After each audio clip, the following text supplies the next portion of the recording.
All right, sorry for that long break, but we're back. We're back at Discipleship Academy. We finished just talking about Matthew chapter 24, understanding the context that it is still dealing with an understanding of the Jewish people, not the church. The church age has been done away with. They're asking for the end of the age of the Jewish people, the Mosaic law. When's the end of that age? When does this come to an end? So he's going to tell them, right? So Matthew 24. Let's see, I have to put this back up.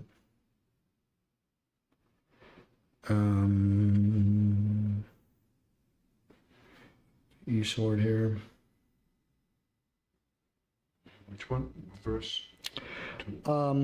24, let's see, let's go down to... Oh, we stopped, I think maybe 16, 17 we stopped at. Yeah, 15 that we talked about. I just want people to know that there is this age between verse 14 and 15 is the church age, right? Oh, okay, he didn't mention it because that's not what they're asking, because they have no idea about how God is going to deal with the Gentiles, in which we sometimes summarize as the church age, a period of time. I believe that time to last 2,000 years. Gentiles, yeah. 2,000 years, yeah. I believe that seems to be the prophetic calendar. Fortunately, we just don't know when the clock began. Right. You know, we know it didn't begin at his birth. Some surmise it might be 33 AD, but it also might be the destruction of the temple. You know what I mean? Where the church age, or the 2,000 years, started.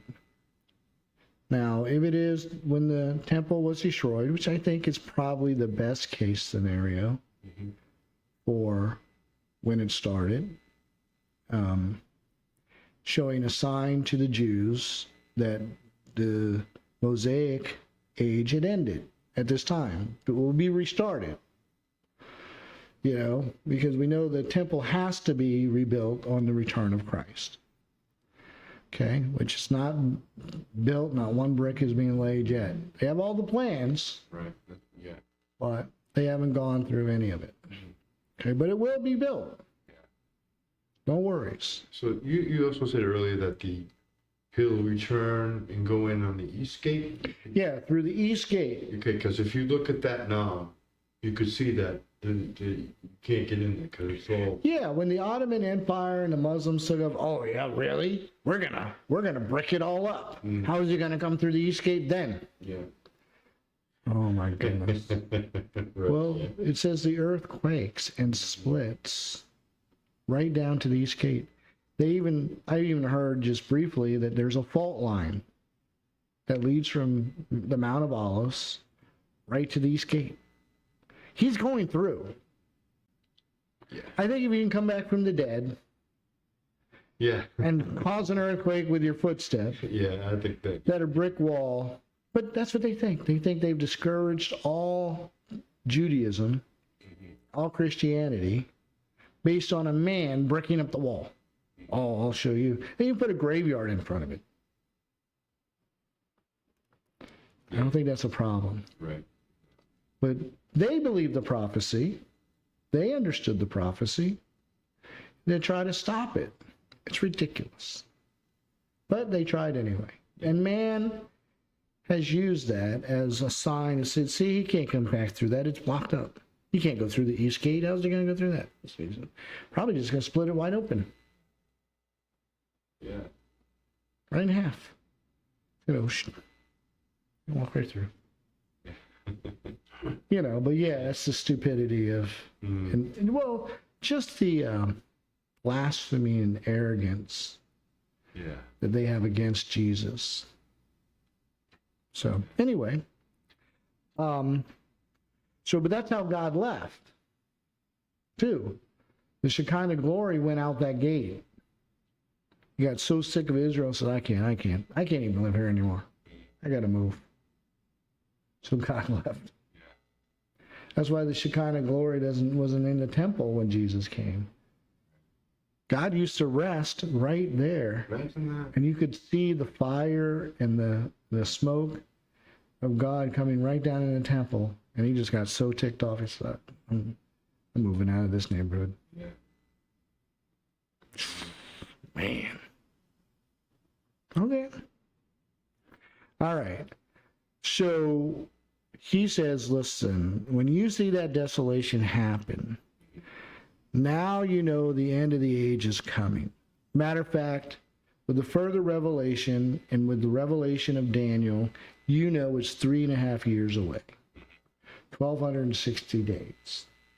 The Jewish counting of 3.5 years. Right? Because they don't do 365, they do 360. But anyway. And so, right? And so he says, hey, pray that your flight's not on the Sabbath. Right. What are you going to do then? Now you're stuck between a rock and a hard place. Right. Because on the Sabbath, you could only take a Sabbath day walk. I don't know how many steps they said, 24 paces, whatever. Mm-hmm. Then you had to rest. Then you could walk 24 more paces. Yeah. It was sad. Yeah. Man. You know what I mean? And then there will be a great tribulation, such as not since the beginning of the world until this time, nor shall ever be. Right? So verse 22. And unless those days were shortened, no flesh would be saved. But for the elect's sake, those days will be shortened. Then if anyone says to you, look, here is the Christ, or there, do not believe it. For false Christs and false prophets will rise and show great signs and wonders to deceive, if possible, even the elect. Now, see, they try to say, see, that's happening now. No. Listen, it's not happening now. That's during the 3.5 years. He's talking about after this, but go ahead. After you see the desolation, there'll still be false Christ appearing. Right. So I have told you beforehand. Therefore, if they say to you, look, he is in the desert, do not go out. Or look, he is in the inner rooms, do not believe it. For as the lightning comes from the east and flashes to the west, so also with the coming of the Son of Man. For wherever the carcass is, there the eagles will be there. There the eagles will be gathered together. Okay. What does that mean about this? Okay, so in Revelation, it talks about a conflict on Mount Megiddo. That the remnant of the Jews, this is where they flee. See, now Satan knows he's got them. I said, I don't have to chase every Jew now, like I had, because I didn't know what Jew would worship Jesus. But now I got them. And he mounts all the armies, the Antichrist, all the armies of the world to go destroy all of them on Mount Megiddo. He has them. These are the remnant. If I can just get rid of these guys, Jesus can't return.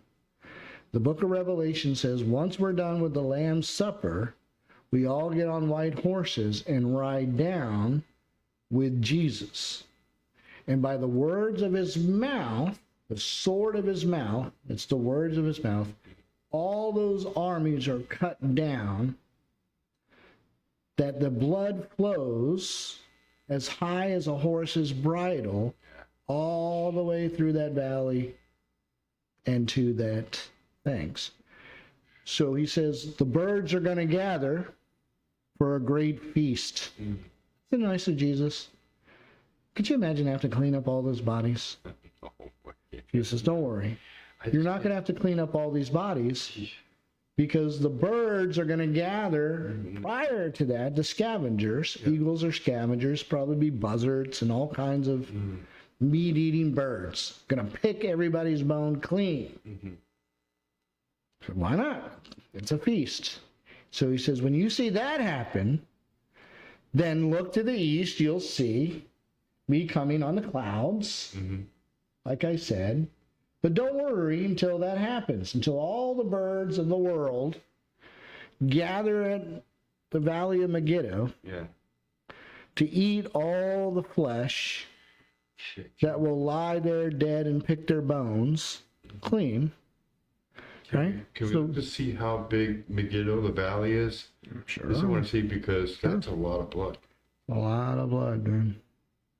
It's a lot of angry people coming after the Jews then. Oh, you said it was the armies of the world, right? Will come after. Well, it just seems like demonic beings, all kinds of angelic beings, everything will be mounted because he knows this is his last chance. He's got to destroy them quick. He can't wait for Jesus to come and then look up and, oh, we killed that guy. What a mistake that was. Right? And they sit there and mourn and grieve on the return of the Son, the return of the King, in which now they realize their people caused his death, their rejection. So, but the remnant is saved, right? So yeah, I don't know. I don't know how many, right? But if it's the whole valley, my goodness. Right. So one of the major signs is the gathering of the birds, the eagles. I can't remember in Revelation if it talks about all kinds of birds. For some reason, that's my recollection. But here he's speaking of eagles because they're carnivores and they're about to have a feast. They're about to feast on king's flesh. Powerful men.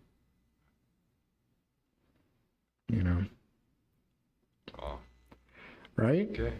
So verse 29. Well, we can see. I don't know. You want to look at, see how big? I want to see how big the valley of Megiddo is. Sure. Are you going to ask GPT? Yeah, we'll ask. Okay. Maybe we'll just ask how much blood. Let's see.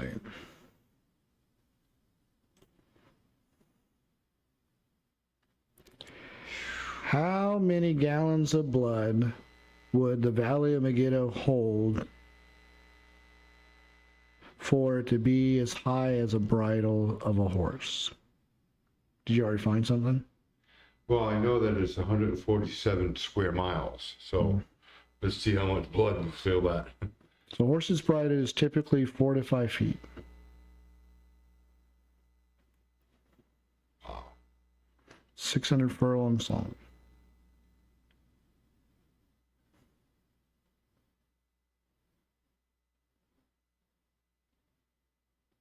$3.5 trillion gallons of blood. Wow.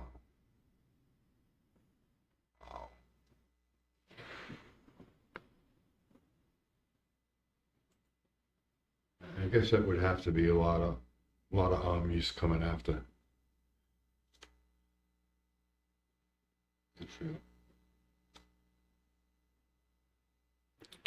So it's probably not going to fill the whole valley because that would be 2.66 trillion people worth of blood. So it must be talking and describing a river of this human blood, right? That runs down 600 furlongs, 20 miles.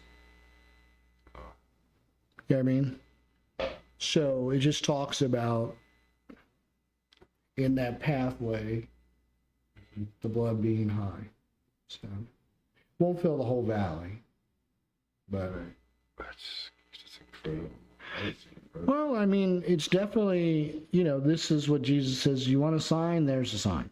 Now you know I'm coming. And so he also gives them some other signs immediate after the tribulation, right? Meaning the tribulation that comes from this after the 7 years, right? Verse 29. It says, immediately after the tribulation of those days, the sun will be darkened. and the moon will not give its light. The stars will fall from heaven, and the powers of the heavens will be shaken. Then the sign of the Son of Man will appear in heaven. And then all the tribes of the earth will mourn, and they will see the Son of Man coming on the clouds of heaven with power and great glory. So everybody will see it. And they made fun. Right? When this was written, until today, this was made fun of. Ken, how are you going to see around the curvature of the earth? Right. For television and everything? Yeah. You guys are lying. The Bible doesn't know anything. Oh, well, guess what? Now, guess what? Now you can. Yeah. You know what I mean? The Bible's just correct in everything. You know, one of the things I didn't mention when we were talking about scientific, do you know, well, we're going to get to it. We'll get to it. And he will send his angels with a great sound of a trumpet, and they will gather together his elect from the four winds, from one end of heaven to the other. All right. So they say, oh, see, that's the rapture. Mm-hmm. That's at the end, guys. Right. This is at the end. Mm-hmm. And it doesn't say rapture. He says just gather. Anyway. Right. Right? He will gather all of us into Jerusalem. We will all flood Jerusalem. Who wouldn't? Honey, guess where we're going? We're going to go see the king. Come on. You're right. Exactly. Yeah. Right? Yeah. We don't have the money. Don't worry. I think we can get a free ticket. Here's free tickets. We're going. With all the kids, let's go. Yeah. We're going to gather, right? And so, anyway. So, verse 32. Mm-hmm. Okay, so now learn this parable from the fig tree. When its branches have already become tender and puts forth leaves, you know that summer is near. So you also, when you see all these things, know that it is near at the doors. Yeah. Surely I say to you, this generation will by no means pass away till all these things take place. All right. Now, some people say, oh, this is when Israel was created as a nation. No, listen. All Israel could be wiped out tomorrow. I don't know. That is not my concern. My concern is when will the rapture of the church has to take place first before this can happen. And two, they have to see the desolation of abomination. The peace treaty, the 7-year peace treaty from the European Union, the Roman Empire revised. So, until those things actually take place, you can start a countdown, but he's just saying that generation will not pass until they see the coming of the Lord. Right. That generation. Yeah, that generation, meaning the ones who see the abomination of desolation. No, a generation's 100 years. You can say whatever a generation is. Right? One time God said a generation was 400 years. So, some say 40 years. But that's not what he's talking about. He's just saying, listen, by no means, after you see the desolation of abomination and the sun's cut off and everything else, listen, these people will see my coming. Everyone. From around the world. Right? He says, heaven and earth will pass away, but my words won't pass away, right? But then he goes on to say this.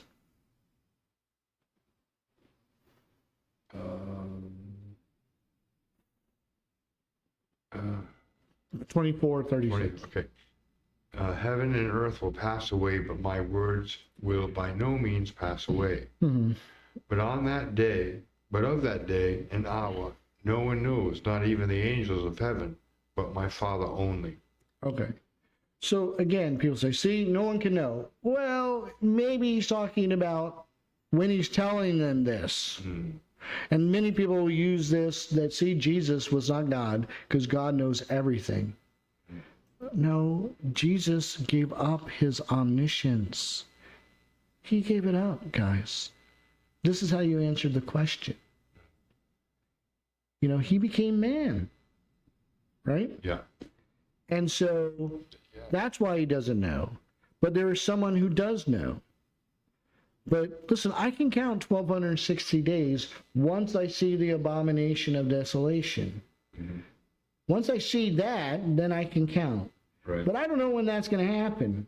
So from Jesus' perspective of right now, no one can know the day or the time, because that's what they want to know. Mhm. They want to know the date, Jesus. Well, no one knows that yet, except the Father. Yeah.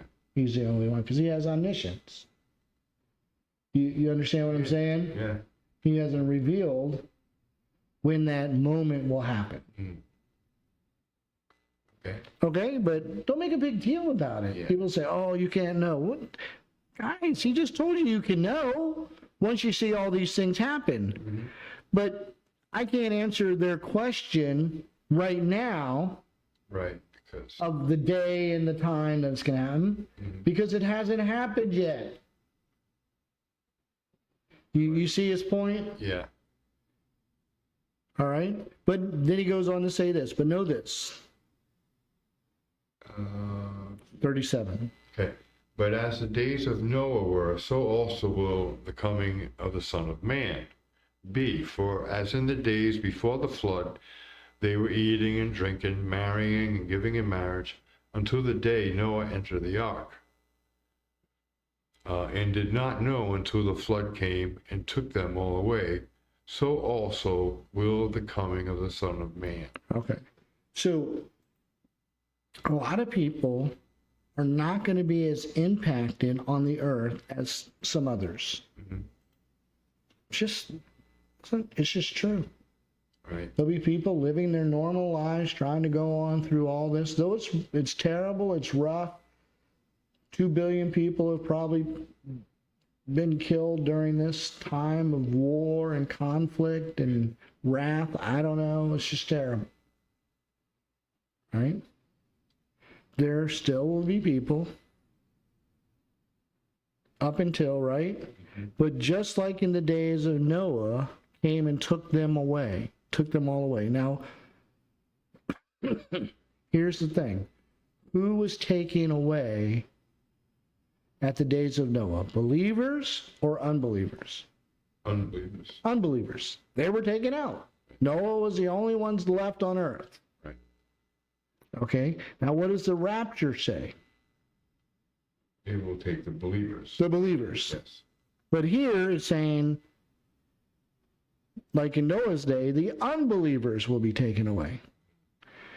So stop saying this is the same event. It's not. These are two separate events. All right? At the end, there will be people around the world who will be not as affected by the tragedy that happens in the Middle East and over Israel and Jerusalem and everything else. Remember, this is God still carrying out his wrath on Israel, not on the whole world. Right. But primarily, Israel is the target of his wrath. And I'm not saying the world won't be impacted by it, but, we might not, the United States might not get hit by hail the size of bowling balls. But around there, it will. Yeah. Because God's still mad at them Right. for what they did to his son. Yeah. Directly. Yeah. He's trying to get through to them. He's hoping one of those will crack their head open and say, oh, okay, Jesus, I get your point now. Oh yeah. All right? Yeah. So, but my point is them taken away are not believers. Them taken away is unbelievers. We know the rapture is believers. Now, I don't know what you just read, but that was not very comforting.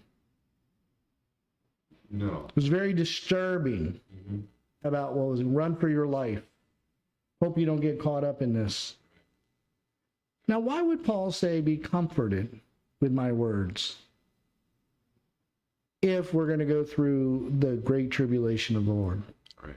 We're not going to go through it. It has to be the. Yeah. And this is, again, this is the end. Right? And so what happens? Verses 40 and 41. Then 2 men will be in the field, one will be taken and the other left. 2 women will be grinding at the mill, one will be taken and the other left. Watch therefore, for you do not know what hour your Lord is coming. Right? So he's giving a synopsis of people being taken away. And I think in Luke it even says like 2 men will be in the same bed. Yeah. Homos try to use it. So you see, God has gay marriage. It's just talking about 2 people sleeping, guys. All right. But this is also scientific confirmation, because the way I understood it, and I'll have to look into it more, is that each one of these times, like the women grinding and the men in the field, right, are different times of the day, serious different times of the day, like 6 hours difference. Okay? Yeah. And so, wait a minute, in Israel, it would all be under one time zone. But God is explaining 3 time zones here, which is confirming that the earth is round. Right? Like it's 6 hour differences. Yeah. Right? Not 3 hour. Even if it was 3 hour differences, we know the curvature of the earth is the only thing that can cause that. Is why it's 6 p.m. here and 3 a.m. or 3 p.m. in Los Angeles. So what I'm saying is, Jesus is saying this is going to be a worldwide event. And he has to describe it in 3 different time zones, 3 different times, to make it accurate to the Jew. Right? Because the Jew would think, no, we do, this is why you're telling us 6 different times or 3 different time zones that this is going to happen. Well, because it's a worldwide event. That the unbelievers will be taken out of this world. There'll be none left. Just like in the days of Noah. The only people left on earth, believers, we will come down from heaven, which are believers. We will have our glorified bodies. They won't. They will go into the kingdom without their glorified bodies. They will go into the kingdom with their earthly bodies. Right? Now, apparently God enhances, apparently life is so good that they get to live a little longer during that time. So they don't get a glorified body? No, they don't get an eternal body because they haven't died yet. They still have to die. Okay. Right? But they will go into, remember we talked about the transformation of the earth, the lion and the lamb, the shepherd, and how it's made like paradise again. Yeah. So whatever God does to the earth helps people to live longer lives in the millennium. And they have more children and they repopulate the earth. Right? What I like about this is it seems to be 50% of the people become believers during this time. Yeah. It's the biggest evangelistic event ever. Yeah.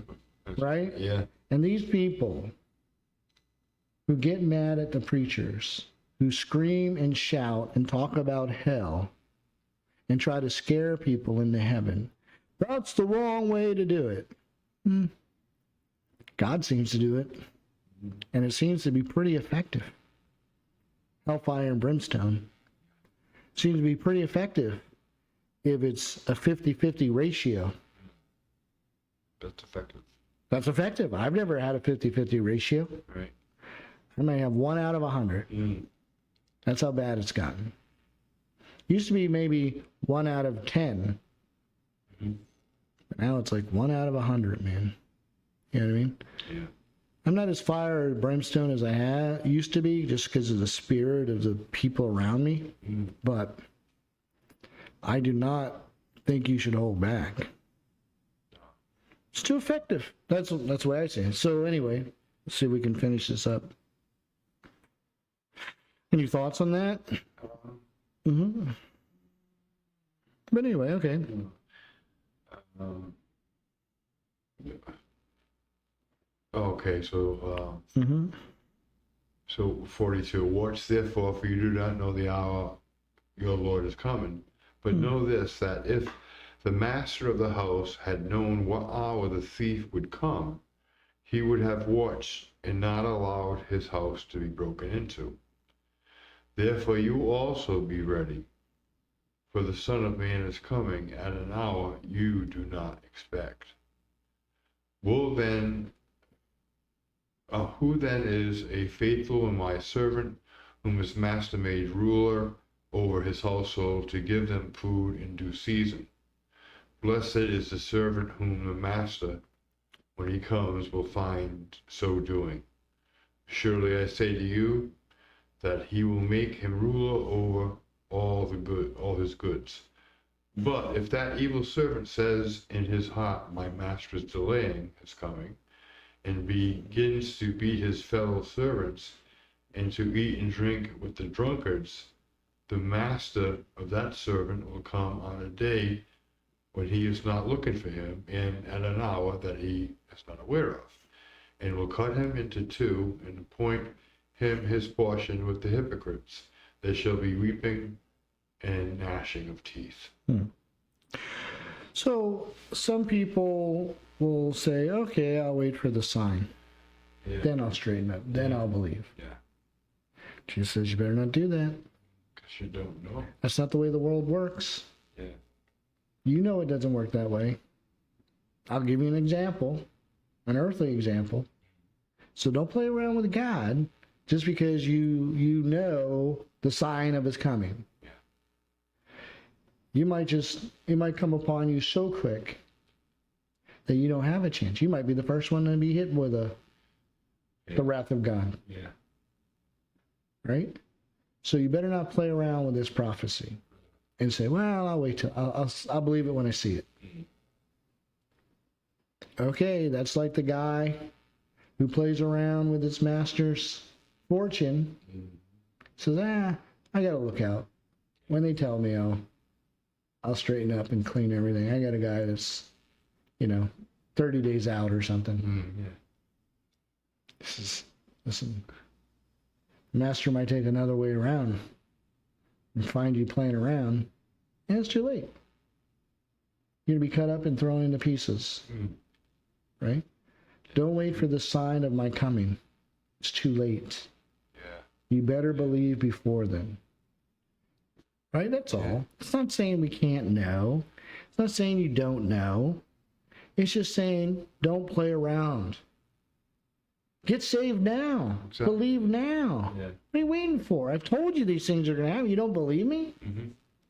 Yeah, but you won't believe when they do happen. Why? Because you don't believe the word of God. I am the word of God, Jesus says. The Bible says of him. Right? So when he gives you the word, you better believe it. And so that is the true interpretation of Matthew 24. Not that people want to insert the church in there. Yeah. No way. No way. Now, it is a warning for the church not to play around with signs and wonders, to wait till the last minute, right? But this is primarily dealing with the nation of Israel. Stop playing around, guys. I'm very serious about this. Yeah. Mm-hmm. And so then he goes into parables about the surprise of playing around. It's just don't play around with the invitation to come to God now. Right. That's what the parable. Yeah, they're playing around. You should run more on it. You know he's coming. Okay. Now it's too late. Right. Or maybe you thought. Yeah. You thought maybe he would let you in. Yeah. After the fact, after he came. No. This is why he says to Thomas, greater are those who believe and don't see. Don't be one of those people, show me. Don't be one of those people. Then I'll believe, yeah. That live. Liar. God is showing you by his word, his testimony.